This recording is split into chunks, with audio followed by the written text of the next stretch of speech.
पंजाब की इस महान भूमि पे इस साल दूसरी बार आना हुआ है और इस बार मौका ये है कि देशभक्त यादगार हॉल में जो गदर आंदोलन था उसकी याद में गदर मेला का आयोजन किया गया है।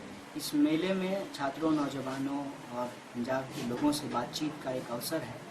बातचीत का मुख्य मुद्दा यही है कि इस देश के अंदर जो शिक्षा और रोजगार की स्थिति है उस पर हम बातचीत करें, क्योंकि हम नौजवानों का वही भविष्य है। तो पंजाब में एक बड़ा अच्छा आंदोलन पिछले कई सालों से चल रहा है। भगत सिंह के नाम पे एक नेशनल गारंटी एक्ट बनाने की बात हो रही है। बनेगा को लेकर के स्टूडेंट यहाँ पे काफ़ी आंदोलन कर रहे हैं और आने वाले 22 नवंबर को वो लोग पार्लियामेंट मार्च भी करेंगे। तो इस सिलसिले में भी हम बातचीत करना चाहते हैं यहाँ के छात्रों, नौजवानों से, और इन जनरल जो पूरे देश में हो रहा है, देश की राजनीति में जो आ रहा है, देश के जो हालात हैं उस पर बातचीत करेगी। तो ये मौका है अपने देशभक्तों को याद करते हुए यह संकल्प लें कि हम इस देश को कैसे बेहतर बना सकते हैं, प्रगति की राह पे आगे ले जाकर, संविधान और लोकतंत्र की राह पे आगे ले जाकर इसको सशक्त बना सकते हैं। देखिए, मैं बार बार कहता हूँ कि जेएनयू सरकार के अनुदान से पब्लिक के पैसे द्वारा चलने वाली एक संस्थान है। उसका मार्गदर्शन जो है वो इस देश का संविधान है।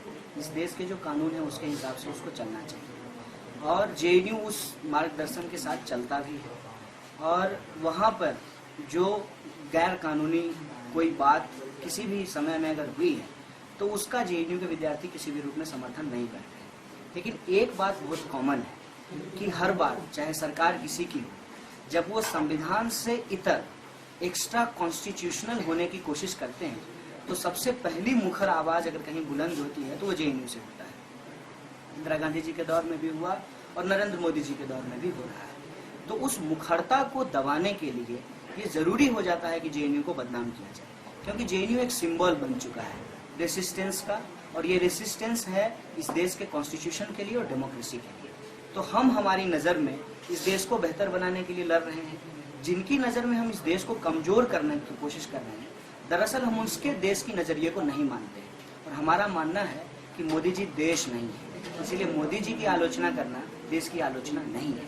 और हम बार बार संविधान की बात कर रहे हैं, तो जो लोग हमारा विरोध कर रहे हैं दरअसल वो संविधान का विरोध कर रहे हैं, और जो संविधान का विरोध कर रहे हैं वो देश विरोधी लोग हैं। देखिए, इस देश में कम्युनलिज्म एक सवाल है, उसके साथ साथ उसके कई और जुड़े हुए सवाल हैं, जैसे जातिवाद का भी सवाल है, जैसे गरीबी का भी सवाल है, भूखमरी का भी सवाल है, इस देश के अंदर जो बेरोजगारी है ये सवाल भी है। इन सारे सवालों को एड्रेस करके ही हम नेशन बिल्डिंग कर सकते हैं, क्योंकि अलग अलग कम्युनिटी को जिस तरीके से टारगेट किया जा रहा है उसमें लोगों के अंदर सेंस ऑफ एसोसिएशन जो है वो कमज़ोर होता है, और जब किसी भी देश के अंदर सेंस ऑफ एसोसिएशन कमज़ोर हो जाता है तो नेशन बिल्डिंग का प्रोसेस कहीं ना कहीं कमज़ोर पड़ता है। अगर उसको हमको मजबूत करना है तो जनता के जो आम सवाल हैं, चाहे वो उत्पीड़न का सवाल हो, जाति, धर्म, लिंग या भाषा के आधार पे, चाहे हमारी बुनियादी चीज़ें शिक्षा, स्वास्थ्य, रोजगार, इसका सवाल हो,